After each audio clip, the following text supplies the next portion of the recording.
दोस्तों, ये जो सुजुकी जीएस है ना, इसके बहुत सारे मसाइल हैं।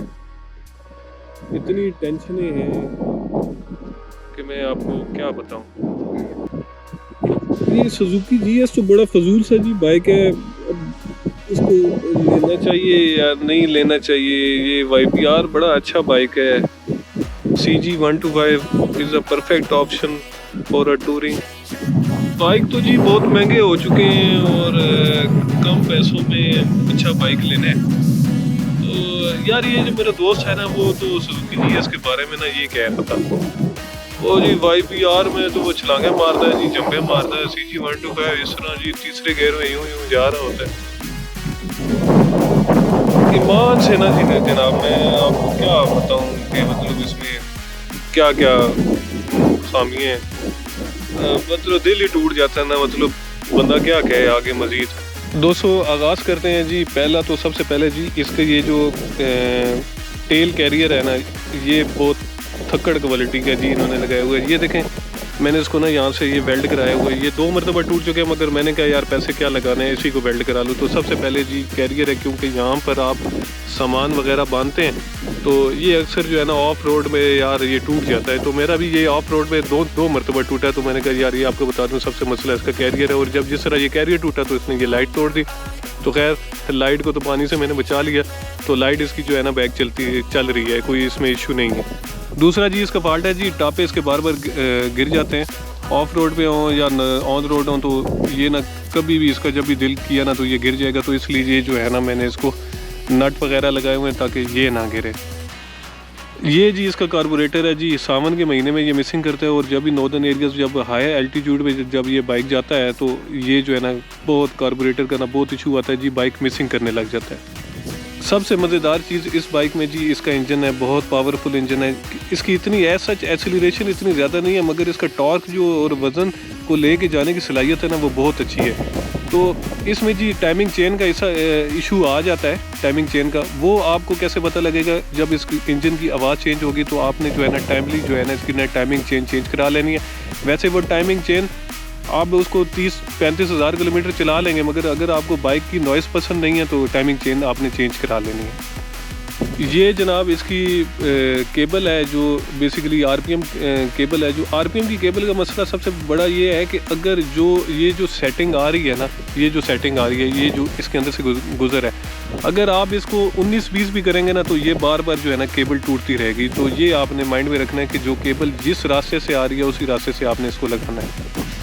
अब आ जाते हैं जी इसकी फ्रंट ब्रेक की तरफ। फ्रंट ब्रेक में बहुत अच्छी है, बहुत ज़बरदस्त ब्रेक है। मगर इसका सबसे बड़ा इशू ये है कि जो इसके जो पैड्स हैं वो उस क्वालिटी के हमें नहीं मिलते जिस तरह जेन्युइन पैड्स होते हैं उस, क्योंकि जब खड्डा जंप वगैरह लगता है ना तो आगे से ना कड़ कड़ कड़ की आवाज़ आती है।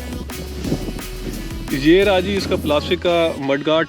प्लास्टिक के मड गार्ड की हालत आपको दिखाता हूँ। ये देखिए जनाब, ये यहाँ से क्रैक है, इसको कहीं जंप वगैरह लगा तो ये जाके ना ये पीछे जाके इस साइड पे इसको हिट की लगी है, तो जिसकी वजह से ये टूट गया। और दूसरी साइड से भी आपको दिखाता हूँ। तो ये रही जी इसकी दूसरी साइड, ये देख सकते हैं जी यहाँ से ये टूट चुका है। अभी इसको चेंज भी कराना है। तो ये खड्डे जंप पे ना ये मसाइल आते रहते हैं। ये इसका टायर है जनाब, मैंने टायर जो है ना वो टिम्सन का लगाया हुआ है। ऑफ रोड टायर है। बेसिकली जो इसके पैंथर के टायर्स है ना उस पर मैं 2-3 मरतबा गिरा हूँ। तो जो पैंथर के टायर की क्वालिटी है ना वो बड़ी फजूल थी। तो मैंने कहा यार ये टायर चेंज करा लें, क्योंकि लाइफ से बेटर कोई चीज़ नहीं है। लाइफ होगी तो ये टूरिंग होगी। तो मैंने ये जो है ना टिम्सन के टायर अब लगा दिए हैं। ये रहे जनाब इसके शॉक्स है। शॉक्स का सबसे बड़ा इशू ये है कि वैसे तो राइड ऑन रोड पे बड़ी कंफर्टेबल है इन शॉक्स की वजह से, मगर जब आप इसको मल्टीपल प्रेस खड्डों पे जब ये लग रहा होता है ना तो ये आपको ना यूं उठा के फेंकता है। तो अभी तो राइड नो खैर जितने खड्डों पे मैं चला चुका हूँ ना तो उसकी वजह से ये हुआ है कि ये अब उस तरह तो खैर बिहेव नहीं कर रहा है, मगर ये इशू होता है कि ये उठा के ना फेंकता है। तो एक हमारा दोस्त था वो भी इस तरह ना बहुत बुरा गिरा था। अगर मुझे वीडियो मिल गई तो वो मैं वीडियो ना जो इसमें लगा दूंगा ताकि आपको ना अंदाज़ा हो जाए। तो YPR जी के जो फ्रंट शॉक्स हैं ना वो सबसे अच्छे हैं, वो सबसे अच्छे हैं। CB150F के भी बहुत अच्छे हैं। वो नंबर 1 पे CB F150 को दूंगा और YPR जी को ना सेकंड नंबर और इसको थर्ड नंबर दूंगा। ये रहा जनाब इसका सिलेंसर, ये जी नेकेड सिलेंसर है। अब इसका इशू ये आप कह रहे होंगे यार बाइक आपने धोया ही नहीं है, क्या मसला बन गया। असल में हुआ ये था कि रमली ट्रैक पे जब रेस हुई थी तो मैं गिरा था, तो जो मेरी क्या सेफ्टी पैंट थी ना, जब ये गिरा है तो वो मेरी टांग पे गिरा। तो मेरी टांग पे जब गिरा था तो वो शुक्र है मैंने सेफ्टी पैंट वगैरह पहनी हुई थी, तो उसके साथ ये लगा, मेरी पैंट लगी, जिसकी वजह से ये निशान पड़ लिए। अब आ जाते हैं जी इसके अलॉय रिम की तरफ। अलॉय रिम बहुत ज़बरदस्त फ़ाइन क्वालिटी के इन्होंने लगाए हुए हैं, मगर अगर आप टायर चेंज कर लेते हैं, जिस तरह मेरा पिछला जो टायर है वो 4-10-18 है, अगर 4-10-18 लगा लेते हैं और अगले रिम पे भी जो है ना 3-18 का जो है ना 318 भी कहते हैं और 318 भी कहते हैं, वो वाला अगर आप टायर लगा लेते हैं तो आपके रिम की लाइफ ज़्यादा हो जाएगी, ये मज़ीद परफेक्ट अच्छा काम करने लग जाएंगे और जो जितने भी अलॉय रिम्स हैं ना ये डैमेज होने से बच जाएंगे। बैक शॉक्स की बात करते हैं जी। बैक शॉक्स बहुत ज़्यादा कंफर्टेबल हैं, मज़ा आता है जी, मतलब सवारी करते हुए इसमें कोई शक नहीं है कि जी इसमें कोई ख़ामी नहीं है कि जो मैं आपको ना ख़ामी मैं बता सकूं। ये अपने जहन में रखिएगा, बहुत फ़ाइन क्वालिटी के हैं ये जो है ना पिछले शॉक्स। सीट की बात करते हैं। सीट आल तो थोड़ी चौड़ाई में है और जिस तरह CBF 150 की है तकरीबन उससे मिलती जुलती है, मगर जो ये जो ऊपर रैक्सीन जो इन्होंने लगाई हुई है ना वो ये फ़ाइन क्वालिटी की नहीं है। ये जी फ्यूल टैंक का ढक्कन है। इसका सबसे बड़ा इशू ये है कि जब बारिश होती है तो पानी आता है, ये तो आप सबको पता है, मगर इसमें होता है कि जब बारिश होती है तो पानी इसकी टैंकी के अंदर भी हल्का फुल्का जाता है, जिसकी वजह से बाइक मिसिंग करता है। दोस्तों ये इसकी जी क्लच लीवर है। अब इसको लीवर गार्ड लगाने का मुझे क्या फ़ायदा हुआ, मैं ये भी बताता चलूँ कि इसके जो लीवर है ना, जब भी बाइक गिरा ना तो ये लीवर टूट जाते हैं। तो YBR-G में बिल्कुल ऐसा सीन नहीं है, अगर वो गिरता है ना तो वो इस तरह ना मुड़ जाते हैं, टूटते नहीं हैं, तो ये टूट जाते हैं। तो लीवर के वो बड़े ही अच्छी क्वालिटी के नहीं लगे हुए।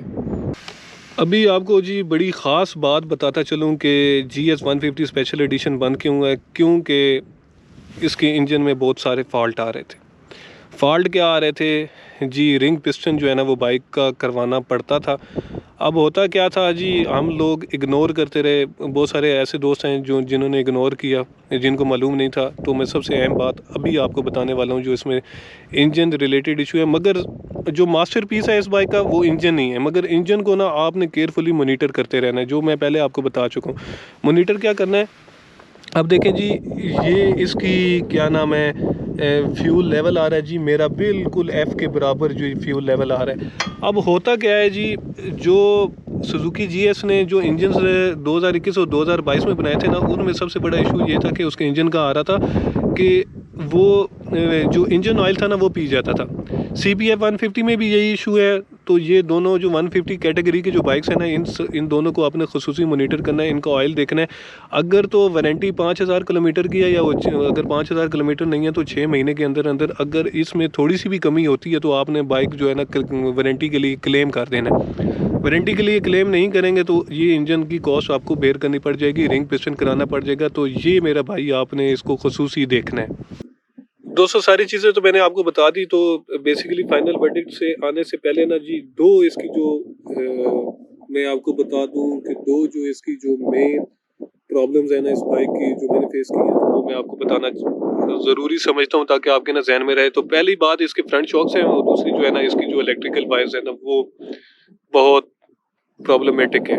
प्रॉब्लमेटिक उनका हल भी आपको बताते हैं। तो जो फ्रंट शॉक्स है ना, जब आप मल्टीपल खड्डों में जाते हैं ना, जब आपकी तकरीबन स्पीड 50-60 होती है और ऑफ रोड में ना आपको रिथम चाहिए होता है, तो आप मल्टीपल जब खड्डों में जाते हैं तो जब ये नीचे की तरफ प्रेस होता है तो ये आपको ना उठाता है ऊपर से ना। तो जिस तरह मैं पहले भी आपको बता रहा था कि वो एक वीडियो है, तो वो मैं वीडियो इंशाल्लाह मैं देखता हूँ, मेरा अगर दोस्त राजी हो जाए तो मैं आपको ना वो शेयर कर देता हूँ, जिसमें वो बहुत बुरे तरीके से गिरा था। मगर ये है कि अल्लाह पाक का लाख लाख शुक्र है कि उसने सेफ्टी पहनी थी। तो बहुत मुश्किल हो गया था हमारे लिए इस सिचुएशन को हैंडल करना, और मेरे जो दोस्त हैं उन्होंने बहुत मुश्किल से इस चीज़ को हैंडल किया था। पहली बात तो ये बता दी। दूसरा इसका हल ये है कि आप YBR-G 125 का जी इसमें फ्रंट शॉक्स लगा सकते हैं। फ्रंट शॉक्स इजीली लग जाएंगे, ये आप कर सकते हैं, क्योंकि देखें बहुत सारी चीज़ें होती हैं जो बाइक में कमी होती है, तो उस कमी को ना आप पूरा कर सकते हैं।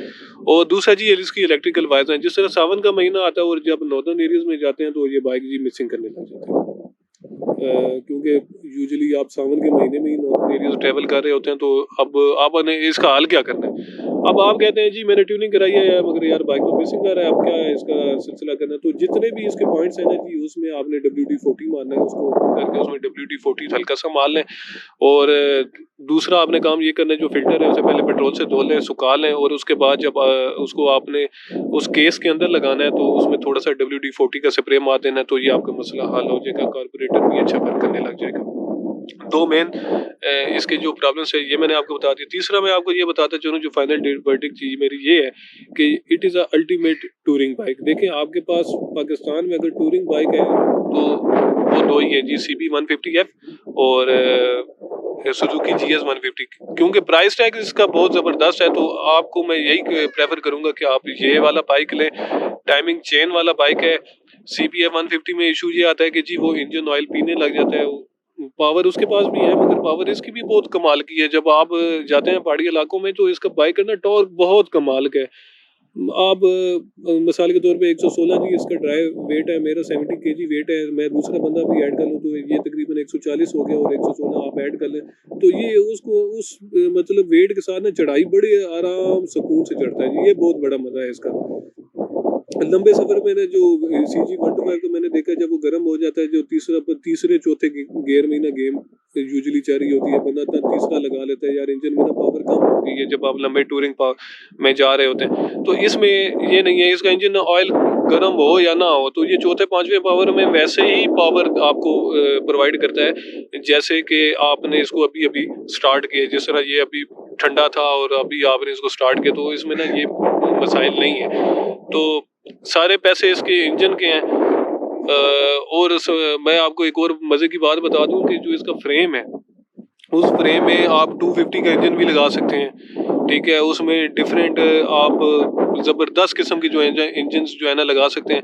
अभी होता ये है कि जी CG 125 वाले अल्ट्रेशन करा के आ जाते हैं, वो जो अपना GS 150 है उसको ना थपेड़े मारते जाते हैं। मगर मैं आपको ये बताऊं कि जब अभी बाइक अल्ट्रेशन होता है तो जब उसके पिस्टन का साइज, हेड का साइज जब इंक्रीज हो जाता है तो वो 150cc क्रॉस कर जाता है। तो ये चीज़ें ना आप अपने जहन में रखा करें कि वो 150cc क्रॉस कर जाता है, मतलब 170cc का इंजन हो जाएगा। कि खैर पैरामीटर तो मुझे नहीं पता, मगर मेरे अंदाजे के मुताबिक ना वो 170cc तक चला जाता है। तो इसमें भी जो है ना अल्ट्रेशन हो सकती है। अल्ट्रेशन ऐसी हो सकती है कि जी इसका आप हेड चेंज करा लें, इसका पिस्टन चेंज करा लें, और इसे जब आप ऑयल कूलर लगा लें तो ऑयल कूलर के साथ साथ ये जो है ना 200cc का बाइक बन जाता है। तो 200cc की बाइक की पावर बहुत ज़्यादा होती है। तो कहाँ CG 125, कहाँ YBRG 125, तो ये चीज़ें आपने अपने जहन में रखनी है। तो मेरा काम ये था कि मैं आपको ना नेक नीति से बहुत सारी चीज़ें बताऊँ। 22,000 किलोमीटर के बाद जो मेरा एक्सपीरियंस था अल्हम्दुलिल्लाह बहुत अच्छा रहा। मेरा कोई ज़हन नहीं है कि मैं किसी और बाइक की तरफ जाऊँ, CB 150F ले लूँ या होंडा का कोई बाइक ले लूँ। अल्हम्दुलिल्लाह आई एम कम्प्लीटली सेटिस्फाइड। जो खामियां थी ये अपने जहन में रखेंगे, और जब टूरिंग के दौरान जो है ना ये आपने अपने जहन में लेके जानी है। ये मसाइल आपको आएंगे, इन मसाइल को अगर आप हल कर लेंगे तो ये आपके लिए अल्टीमेट टूरिंग बाइक बन जाएगा। दोस्तों उम्मीद करता हूँ कि आज का वीडियो आपको पसंद आया होगा। पसंद आए तो लाइक और सब्सक्राइब ज़रूर कर दीजिएगा।